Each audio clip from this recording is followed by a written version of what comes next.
Hi! Hi.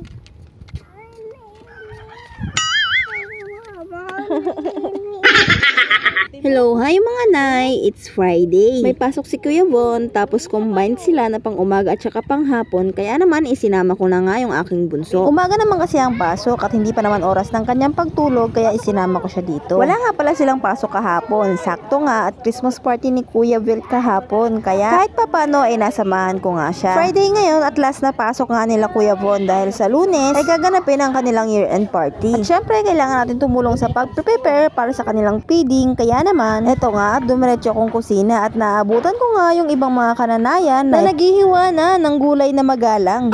At ako naman ay kinuha yung bawang at sibuyas at yun nga yung aking hiniwa. Tapos sinugasan ko na nga rin tong giniling. Pagkatapos na tinulungan ko na nga sila sa paghihiwa ng gulay para nga mas mapabilis ang trabaho.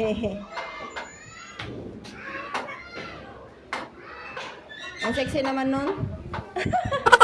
So ayan nga, kung nakikita nyo, habang nagluluto nga ako, behave nga lang yung bunso ko sa isang gilid. Buti na nga lang at kahit may pagkakulit, talaga namang naiiwanan ko siya ng ganyan at hindi na nakikisabay dun sa mga ibang bata na talaga namang paroon at parito. Nasanay kasi yan na kapag sinabi kong dyan ka lang sa isang tabi, doon nga lang siya uupo at aantayin niya ako. Anyway, eto nga, nakapag-gisa na ako ng bawang at sibuyas, tapos isinunod ko na rin yung mga giniling. Siyempre, tayo na naman ang asahan sa pagluluto.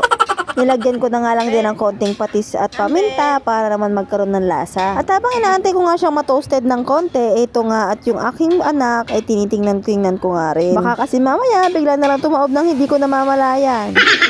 At nung sa tansya ko nga, okay na yung pagka-toasted niya, isunod na nga rin namin tong magalang ng gulay. Kita niyo naman at mutik nang mapuno yung trilyase. Okay daw yan para talagang busog-lusog. At dahil bawal nga tayong gumamit ng seasonings, nilagyan ko na nga lang din siya ng konting patis at saka konting asin. Tinakpan ko nga lang muna at tinantay kong kumulo para lumabas yung sariling tubig niya. Tapos, saka ko nilagyan uli ng 3 basong tubig. Ang kaso nga sabi ni ma'am, kulang pa rin daw. May punto naman kasi mga bata nga naman yung kakain at pag mga bata makisabaw nga naman. Kaso nga yung niluto ko muntik na nga umapaw sa tulyase. Kaya ma'am, sorry na po at next time po talagang gagalingan ko na yung pagluluto. Pag hindi pa rin naaari, marami pa naman pong next time, char. At syempre nung nailuto, naghain na nga rin kami sa mga bata at isinabay ko na nga rin pakainin itong aking bunso. Ignan nyo naman at kahit nalaglagan ng tingting, sige pa rin ang subo.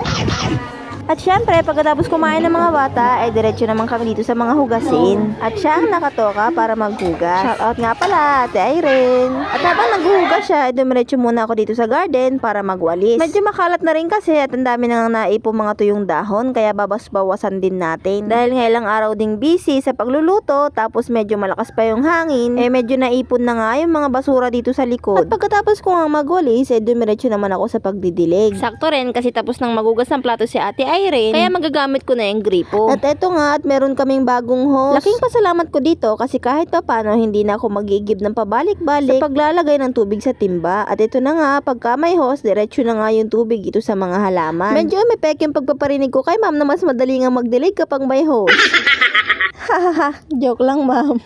Anyway, thank you po sa pagpo-provide ng hose para sa ating garden. Magpupunla lang ako ng ibang mga plants tapos dadagdagan ko rin yung mga tanim dyan sa ating garden. After magdilig, naiwan nga yung ibang mga kananay para mag-prepare at mag-design para sa gaganaping year-end party sa Lunes. Naglagay lang nga kami ng ilang accessories like yung mga letter balloons na Merry Christmas, tapos mga palobo na pasabit-sabit, tapos mga garland. Medyo kulang pa nga yan, kaya naman itutuloy na lang namin sa Sunday. At hanggang dito na nga lang po muna. Thank you for watching.